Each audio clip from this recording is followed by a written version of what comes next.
ሰላም ፋሚሊዎች ተሜን አስታውሳችሁት? ታስተዋውቃችሁ እህቴ ናት። ከሚሰራበት የኮንስትራክሽን ሳይት ድረስ መጥቻ አግኝቼዋለሁ።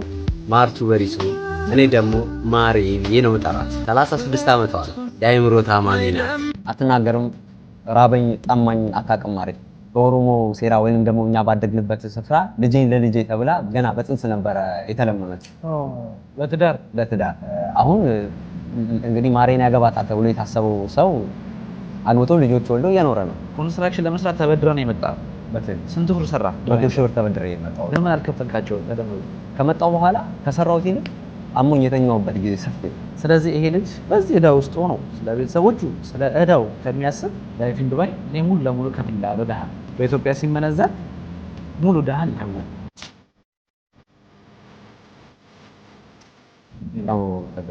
ከበርኝ አይጉደለብ አገኛት እናቴ ማለት ማን ነው በልጅነት የረገመኝ ነው የምትለው። ብዙ ጊዜ ማለት ስታማርን ማን ነው በልጅነት የረገመኝ? እኔ ገና በንጋት ነው የጨለመት ቤት ትላለች እና አንዳንዴ ያምኛል እንደዚህ ሳስብ እንደዚህ ነገር ስትናገ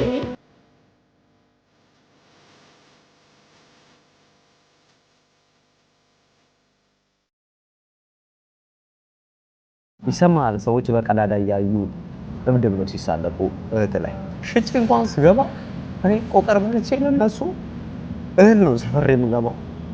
አባት አርፎ አንተና አይኖቹን የከደንከው እኔ ነበርኩ። ሰውነቱን ያስተካከል እግሮቹ ታጥቦ እንዳይቀሩ የዘረጋሁት፣ አፎቹን የከደንኩት፣ አይኖቹን የከደንኩት፣ ጣቶቹ እንደዚህ ተይዘው እንዳይቀሩ እኔ ነበርኩ ያስተካከልኩት።